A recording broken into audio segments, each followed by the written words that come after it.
Hey, hello, and good day. I'm David Boles, and this is Boles.tv. It's Boles.television. BOLES.tv. Coming to you live and in person. Oh, I hear something. Something's in the other room. Oh, now we have to go. Okay, just a minute. Be right back. I'll leave the microphone on because I left something on.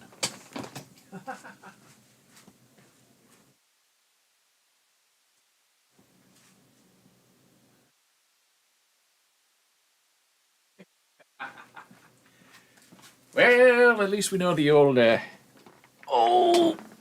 microphone works. Had to turn on the TV in the other room because I could hear myself, which is just the most ridiculous and unprofessional thing you could ever want to do when you're live streaming. Hey, welcome to the show. Oh my goodness.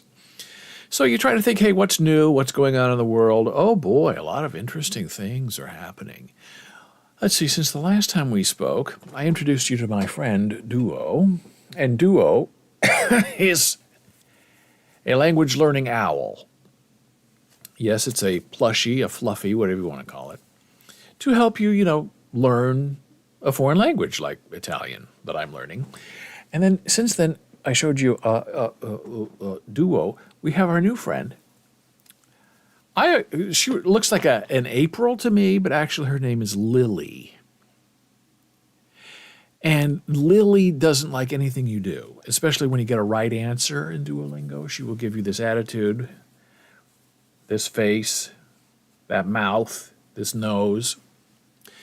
But the plushies are very well made, incredibly beautiful, if I do say so myself, and lifelike and delightful and funny. I mean, who wouldn't want to have her help you, learn Italian?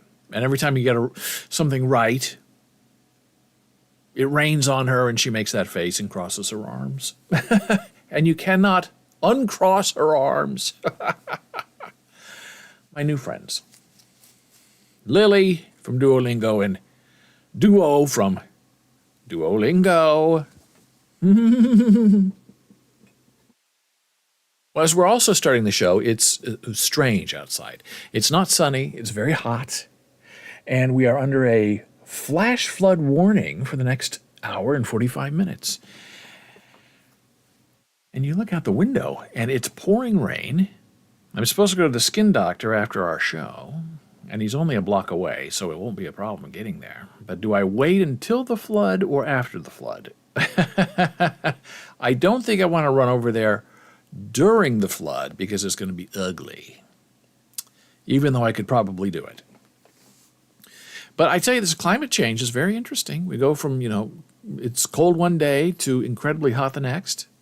United States is boiling in its own skin with high temperatures and high humidity. Sunday woke up and the outside of our double pane giant windows was, both of them, all of them, misted over. It was not raining. It must have been super high humidity outside. And even with the double pane windows, there must be some kind of temperature differential that made it all seem strange that the condensation would be on the outside of the window. And you can't get it off.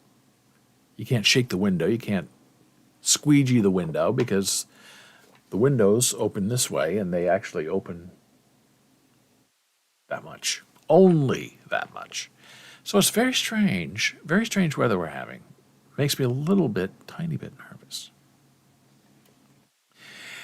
July 11th was a big day for the Jana Marie sweetheart and me as we celebrated our 35th wedding anniversary. Now, you might say, how is it possible? You look so young, teenaged. How is it possible you're married for 35 years on paper and legally and all that? And my answer is I was a child groom, maybe about 12 when I got married, to a very beautiful but slightly older woman. And when you do the math, and I'm not very good at math, as we've discussed here many times, when you do the man math, okay, married at 12, currently 24 years old, it sort of adds up with the negatives and the positives to a sum total, somehow, somewhere, of 35 years. That's my story, and I'm sticking to it. So speaking of love and gifts and fun things, I'm going to show you a few things that our beautiful Jana Marie sweetheart purchased for our anniversary. For me, for her, for both. It is both of our anniversaries, First thing is this very interesting sort of, I guess it's technically a sakai cup, chalice. Very tiny, very delicious. This bit comes with a little, is it a platter? Is it a plate? Barbie-sized, I don't know what it is. But it sits all together. It's all part of each other. And we actually put a little sambuca in this. We discovered for the first time in 35 years of marriage, sambuca. And it was given to us by our waiter at our restaurant, who did not know it was our anniversary, but must have been very impressed with all the delicious, healthy food we ordered. And at the very end brought us a nice little aperitif of sambuca and some kind of orange juice. But the sambuca was separate. And we did pour it into the orange juice, ultimately, after we tasted the sambuca, because we didn't know what it was. And it is, I guess, a liqueur. It tastes like licorice, and it's very, very delicious, if you like licorice, and I do like licorice. And Molinari, we have learned, is the #1 brand to buy of sambuca. So we came home and poured a little sambuca we bought on the way home into our sake glasses and had a really good time. What else did Jana Marie sweetheart give us? Well, we have a not drinking theme, but I guess, glasses theme. Hey, look at this. From an antique store, pressed glass. And you can see down here that it's rough, it's sharp. Some of these are very sharp, they could cut your finger. Pressed glass from an antique store. Got 8 of them, wonderful deal, nice price. And it's very, very neat looking. And the perfect size for, drinking a little bit of aranciata soda. A little water, a little sparkling water, a little San Pellegrino right here. Not the sambuca. The sambuca's in this one. Keep your drinking separate. Beautiful, old, 1910, 1930s is when pressed glass was first popular. This is where the Jana Marie found our pressed glass, at this little antique store. And look at this. It looks like a book. It's not a book. Maybe it has papers in it. Does not have papers in it. Maybe there's a special pen inside, not a pen. And then you tie this closed, so you untie it, and then you open it like a book to find out what's inside. And I'll show you what's inside. I don't want to say it's strange, but to me it is a little strange. This. What the cat dragged gin. Very hearing, but really quite lovely. And I don't know what it is. Is it a napkin? It is cloth and embroidered. Is it some kind of flag? Do I want to sew it together with something? And you can see it's making my eye go weird because we are beta testing the NVIDIA Always Looking at You software. And I love it. But it has holes in it, as you can see, around the top. Very interesting. So we have 2 of the gin drinking cats, because that's our theme, is cats, always and forever. Then we have another one, fun, right? on a long leash. Cat drinking, I guess, gin again. There's a theme going on. This is the back of it. So it is sewn, embroidered. I don't know what the term is. And I'm afraid to use them because I don't want them to get dirty. And I'm afraid to wash them because I don't want them to fall apart. So I guess I'll just, every once in a while take them out of my ribbon book and look at them. On the Prowl. Very sexy. So maybe they're prayer banners. I don't know what they are. But I'm putting them all back in because I have to figure out what to do with them. Should I frame them or something? Because they are little pieces of artwork. And they're weird and very strange and from an antique store. I completely accept all gifts offered in the spirit of the anniversary.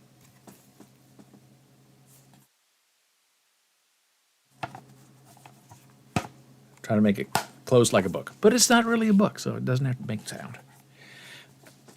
Now, the final thing from the Jan Marie Sweetheart, which is just delightful and is in our drinking cups, water, sambuca, drinking cats embroidered, china. Now, is that the cutest thing you've ever seen? You ever do see a beautiful Asian kitten hanging out for your anniversary, saying hello. Isn't that beautiful? I just think that's just lovely. And what will I use it for? I don't know. I'll show you what I could use it for. So this is something new that I've discovered. Have you heard of book darts before? I didn't know what book darts were, but I was I'm learning Italian, and I will discuss this more. Oh, I've just spilled it all over the floor. And I will, excuse me for a moment. Oh.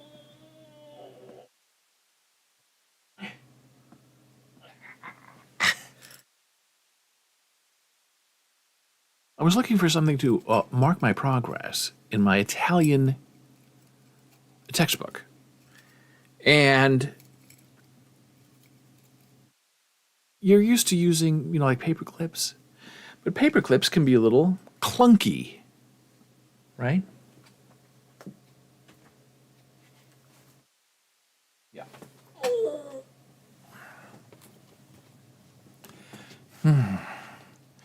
So this is a book dart. They come in different styles. I think this is copper or brass. I can't remember which one it is. I think it says it on the front. Does it say it on the front? I can't even read it. But that's what they look like, okay? And they're like a little arrow that points, yes. And they just fit over your page like this. So it marks where you are. And you can see I have a few of these book darts in there.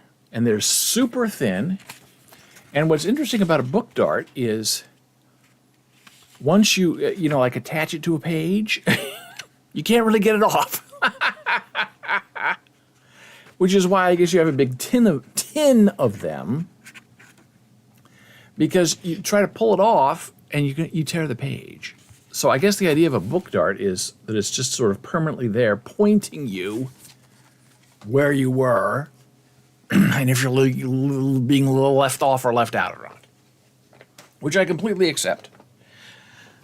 So book darts, and again, this is what they look like in situ, right? They're all kind of darted together. But the whole concept of it is really fun. And I do use a lot of digital learning and Kindle books. I don't have a lot of paper books, but sometimes, like when you're learning to read, you need a paper book so you can make notes to yourself. You can underline new terms that you can look up later. Sometimes you just need that feel of paper in your hands. And when you want to really highlight where you were, where you left off, because you're reading a foreign language and sometimes you don't understand what you're reading, hey, the book dart is definitely one way to go. So what else is in the news? What else is going on? Hey, I'll tell you. Also, on July 11, the Jana Marie sweetheart and I met with the Metropolitan Opera in New York City at Lincoln Center. And yes, we set up the appointment with them to discuss our ASL opera project, interpreting opera in American Sign Language for new deaf audiences. And we picked July 11th because that's our day. 35th wedding anniversary. It's our lucky day. It was a meeting that no matter what happens, the fact that we were able to have the meeting in the first place and they were willing to hear us out for an hour and to let us pitch our idea was a day and a moment that we will now remember forever because it went really great, and because it's on July 11th, and because it was on our 35th wedding anniversary, and because we tasted Sambuca for our very first time. So all of these wonderful firsts, all of these wonderful, hey, go get 'ems, all happened on July 11. So we had a great meeting at the Met. Let me see if I have some information here for you. I can hear sirens outside, which is not great. Oh, it's a fire engine. When there is flooding on the way, because flooding means storms, lightning strikes. It sounds like something's going on out there, and it doesn't seem very good to me. Now, this is not what I want to show you. This is what I want to show you. Wrote this July 13. Yes, the deaf just may sing at the Metropolitan Opera in New York City. I'll put the link to this in our Discord server. These are our visitor passes. And so this is an update on our meeting and what happened. And Jana Marie did a wonderful job. She performed a song for them that she had been working on, an interpreted song from the Jana Marie sweetheart that I will show you. And from the Met. And this is the song, O Mio Bambino Caro. This is Jana Marie outside of Lincoln Center. And this is the song she is interpreting, this version of Maria Callas singing the same song. And then there was a strange mirror ball there. It was very hot that day, and we made it through. And then when we were done with the Met and filming Jana Marie, we went and we had our lovely anniversary lunch, our celebration dance, all together. We had a wonderful time, and we discovered Sambuca. So I'll just play this. There's no sound. I'll put the link right there to this ASL opera version from the Jana Marie sweetheart in our Discord server as well, so you can take a look at it. And there's no sound because, first of all, this is for the deaf. Second of all, we don't have the rights to include sound. We don't have the rights to take the Maria Callas version and play it under Jana Marie's video. So in the article that I showed you, we have Jana Marie first, and then we have Maria Callas second. And if you click on Jana and then you click on Maria Callas sort of quickly, they sort of sync up. So you can watch Maria singing, and then you can see Jana's interpretation of the song and how it would work in a live setting. And in some ways, it's a little bit disappointing we even have to have a conversation today, 2023, on if operas want to interpret just one performance of an opera for a deaf audience. It's wild to me that we even have to have that conversation. To me, if you're going to have a meeting about ASL interpretation, the meeting should be, okay, what do we need to do to make this happen? The topic of the meeting should not be, I wonder if we should do this. I think we're way past that in America. But, there's some people online, who found out about this. And, I was telling them about our meeting, and 90% of them are very positive. It's about time. Go get them. And then there's about 10% of the trolls who look at you and give you a hard time and say, oh, interpreters in a theater ruin the aesthetic. And the opera is all about aesthetic, man. How can you ruin opera? Who do you think you are? Meow, meow, right? It's all very disgusting and awful, and people who talk like that and who only want to tear down things, who just want to be, that way because they're that way.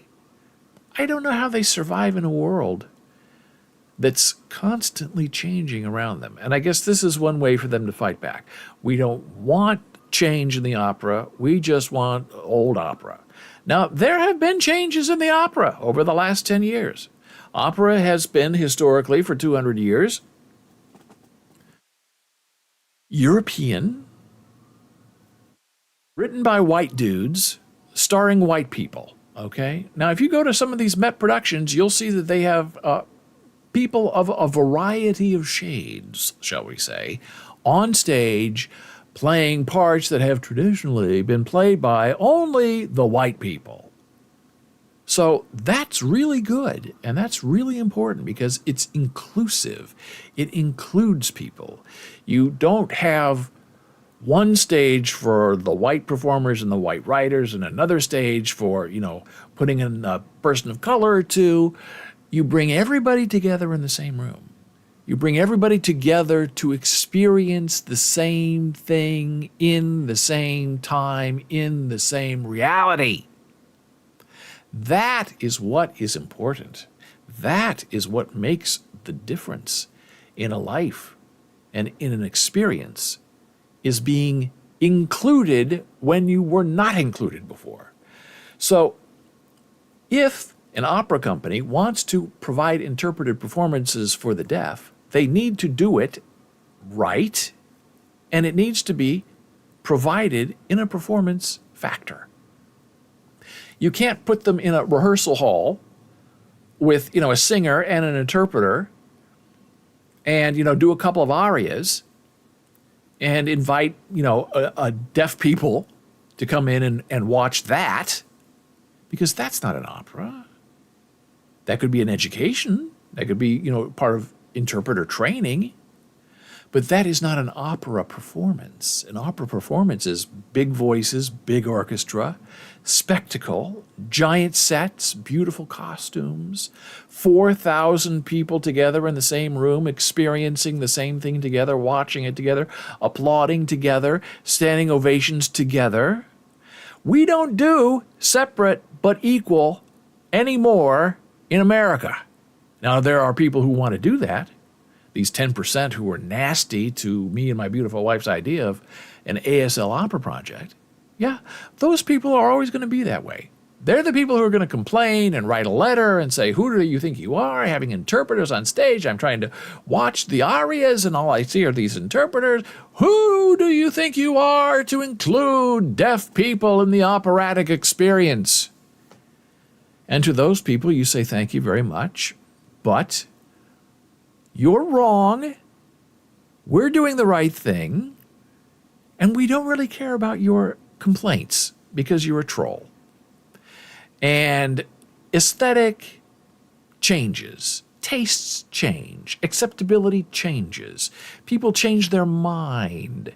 People grow. People are able to think in different ways. People are able to hold two separate and different ideas in their mind at the same time. That is the mark of an inclusive society. That is the mark of a genius, brilliant mind in action. We don't just do one thing and do that forever. We do many things and do them different ways. So that is my answer to how and why should the deaf be able to sing on an opera stage. And Jana Marie is deaf, and she sings. You just saw it with your own eyes. Oh mio bambino caro, Jana Marie live and in person. The deaf singing an opera. It will happen. It must happen. We're going to make it happen.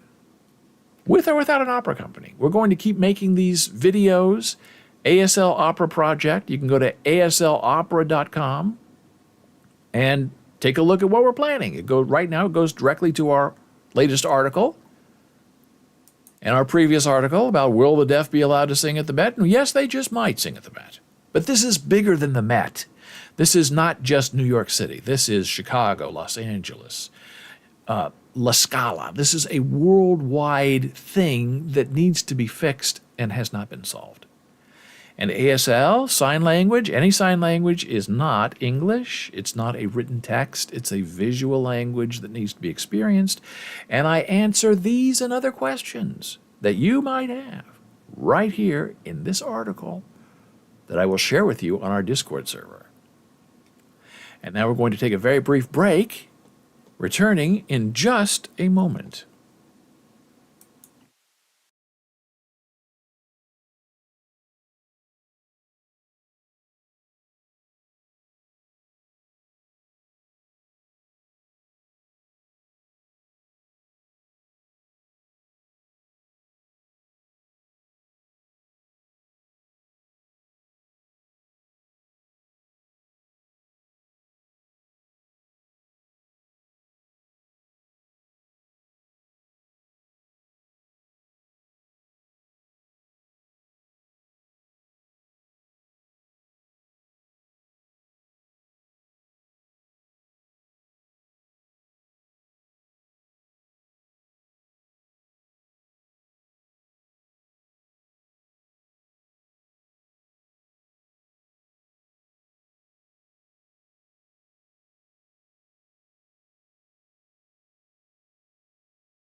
Hey, we are back here on Boles TV. It's BOLES.TV. It's Boles Television coming to you live and in concert in the rain and in the flash flood warning on the east coast of the United States. Looked out the window on the very brief break, and I don't know where the fire department is, but they were very noisy in arriving. And it does look like maybe it's lightening outside a little bit, meaning the sky is getting brighter and clearer. Doesn't mean there's thunderstorms and lightning. As you can see, I'm wearing my Writers Guild of America shirt. We're going to talk about that in just a second.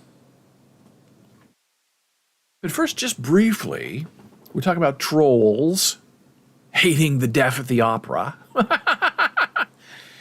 Now we're going to talk about trolls who are now complaining about Joe Biden's new forgiveness of student loans. Now, briefly, it's not forgiveness.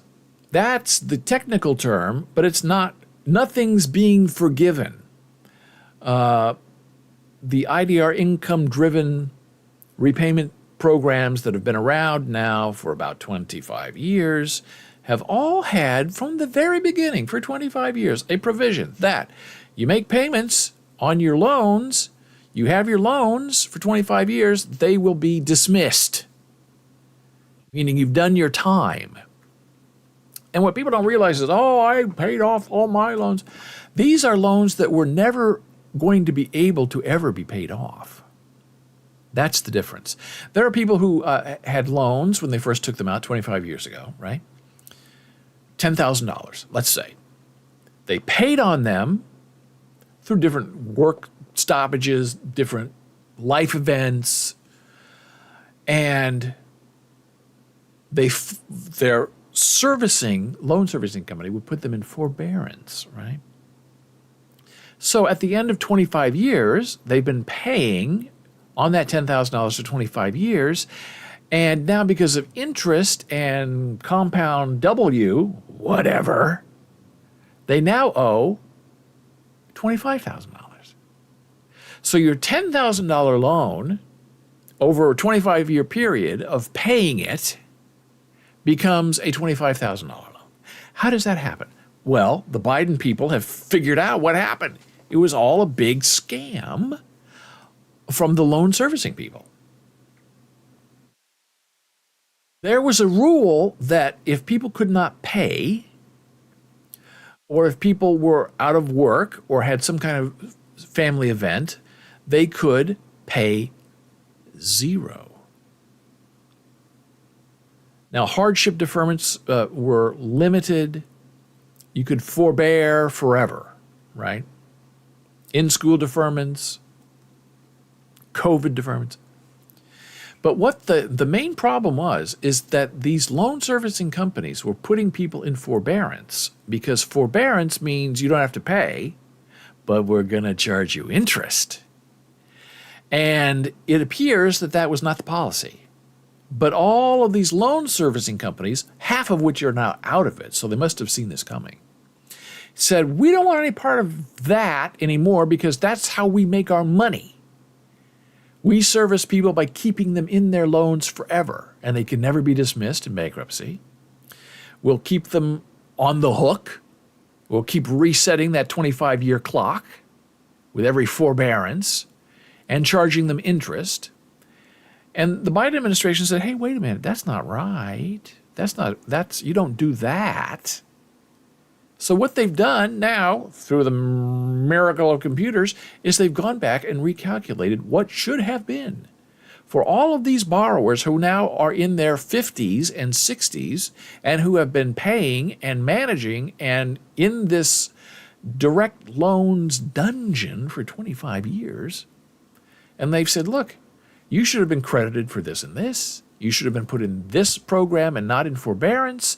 So in order to fix the problem that these loan servicers created, the Secretary of Education is going back and recalculating it. And I think about, is it 80,000, 800,000 people have been dismissed from their loans because they've done everything right over 25 years.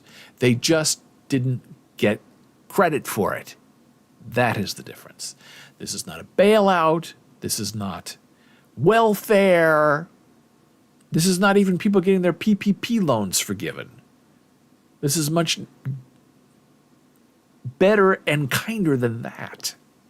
These are people who were suffering and who could not pay, but tried to pay and were put in the wrong place by the people that they were entrusted to help them, and they didn't help them. They just put them in forbearance to keep them always paying some interest and never on the principal.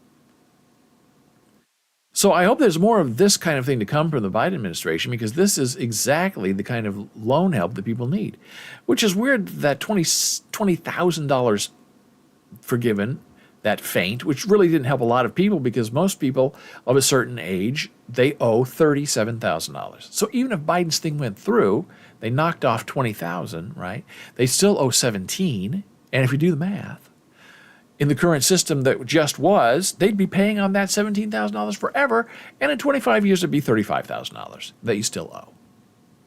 So in a roundabout way, Joe Biden did everyone a big fat favor by refusing to take the final word of the Supreme Court. I don't even know why he went that direction. He just should have done what he did and go back and fix it within the laws that have already been passed and approved with the Secretary of Education to set this right. So he's starting to do that.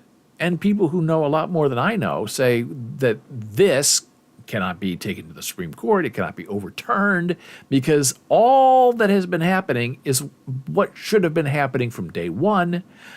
But nobody cared enough to go in there and fix it, except for Big Joe Biden.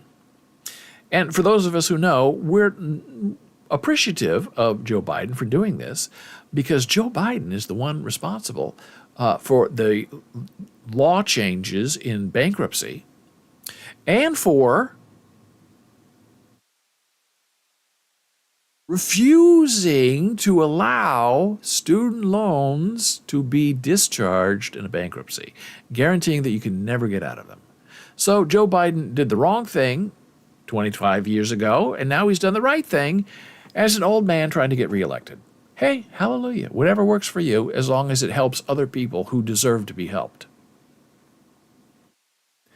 Now we'll round out today with a very brief conversation about the Writers Guild of America. Hey, they're on strike. I think it's 75 days so far. They have now been joined by the actors, which is okay, but you want to say, where have you been? The writers have been on strike since May. And they're in negotiation with the Producers Guild, as was the actors were also in negotiation with the same people. And now we have a universal strike, writers and actors, first time since 1960, when Ronald Reagan was the head of the Screen Actors Guild, which is very interesting because back then he was a union man. And then he became president and he broke the union, the Patco Union. Wow. Talk about a change in glee from misery to more misery. But what's interesting about this is the directors and producers, maybe 3-4 weeks ago, miraculously were able to strike a new deal with the Producers Guild. And everything's fine. They're negotiating with themselves, which is pretty funny, right? The directors, producers in the Producers Guild negotiate with the Producers Guild to give them what they want because they're the ones who are in charge of the producing. So it's really interesting how the writers have been asked to, in the next contract, sit in a room together. It's like a mini room. It's mini something. And they all sit together, all the writers, 10 people, let's say, on a proposed television show. And they sit in a room. They come up with 26 ideas for a sitcom, let's say. And each episode, they come up, beginning, middle, end, 26 times. They talk about, we do this and that. They're not necessarily writing the script yet, but if you know how to write a script is all about structure. And then you just kind of fill in the plot points. The hard part is coming up with the idea of what the story should be about, and then once you figure out what it's about, then you have to kind of put it all together. And then, after that happens, in these mini rooms, the way it is today, you have, head writers and they bring in writers and you work on these together and everyone gets paid individually for whatever script they work on. But the producers want everybody to sit in a big room, hash everything out for 26 episodes. And then if the show gets picked up, meaning, hey, we're going to produce these 26 shows that you've come up with, all of those writers in that mini room are not guaranteed any payment whatsoever. They're not guaranteed they will write the script that they came up with. They will not be employed. There's no guarantee of being employed. They're just there to come up with good ideas, and then the producers will decide the who, the why, the what on how these shows get written and produced. Now, that's pretty awful. And you can understand how the writers would be very angry about that. But they're also, the producers, doing the same thing to the actors. Fran Drescher, who's finally now standing up and being heard as the president of the Screen Actors Guild, has said what these producers want to do is on a big movie, take all the background people. And those are people who just are like, walking behind the main stars. Scan the background people's face. So they're working for one day only, usually get paid, let's say $100, $500 a day to be an extra on a movie. So they want the extras to come up for one day, scan their face, and then they're paid for one day, but their face, their likeness, gets transformed into AI to be used in perpetuity as an AI character. And the original person gets paid nothing beyond that first day. There's no residuals. There's no extra pay. There's no credit. You are just cattle being led into the slaughter. And unfortunately, there are people who, don't mind that. I want to break in. I want to get in. It used to be when I was coming up as a writer, if a book publisher wanted you to write a book, they paid you up front. And now it's like, well, we'll pay you on publication and we'll see how well your book sells, and then we'll maybe give you a percentage of that. And the old guard says, I'm not doing that. I'm not going to make any money. All the risk is mine, not yours. I'm working for you for free. Which leads authors to self-publish. But you always have young, desperate people looking to break in, and that's what these big companies depend on. The intern who will get coffee for nothing. The up-and-coming writer who will say, hey, you don't have to pay me up front. I'm just desperate to be well-known and famous and to get my name on a real book that I don't publish, so I'll take your really lousy deal of no money up front and no guaranteed money at all, and we'll just see how it goes at the end if I get paid or not. So that's what these big production companies are now counting on with this AI stuff. Okay, all the established actors who are already in Los Angeles, they're not really going to do this. They're on strike. But then you have other people who are coming in, moving from the Midwest. Oh, I want to be on TV. Ooh, you'll scan my face and I'll be in 100 movies and you're going to pay me $1,000? I'll do it. And that's how this happens. This is how unions die. This is how book publishing goes into the tank. People don't care about quality. People are just there to have a good time. People are just there to get experience. People are just there to be a part of it. It's passion taking advantage of. And that's why a lot of people are finally standing up against these free internships where I go and I work for you for 6 months and I get paid nothing. I do all the slovenly work that nobody else wants to do. Get coffee, clean up. You don't have any responsibility, no power, but you're expected to go do that for free. And there are some companies who now will pay people to be an intern, which is the way it should have been from day one. But what's really interesting about this, the writer's strike, the writers are worried about AI and AI writing their scripts, and that is going to happen. You can't tell the producers, no AI. You can't, as the actors union, go to the producers and say, look, no AI. It's not going to happen because they're already using AI. I wrote an article 10 years ago that, all these dead celebrities are going to be making appearances in brand new movies because they're going to be scanned and put in AI. And the next Barbie movie will be starring Marilyn Monroe. And she'll feel just like the 1950s Marilyn Monroe, and you won't know that she's been dead for 50 years because she'll be just as alive on your screen as she was when she was originally acting. So you can't put AI back in the box. You have to figure out how to deal with it, how to work with it. And the producers don't want to work with anybody. They want to work with AI actors and AI writers because they just type in a prompt, they just tell the computer what to do, and the computer spits it all back out. So that is coming. That will happen. I don't think you can negotiate no AI because that's impossible to do. There has to be a different way. And some people say, well, the innovation, the genius of a joke, of a song, of a script is in the human being, and a computer can't replicate that. Right now. Give it a few years.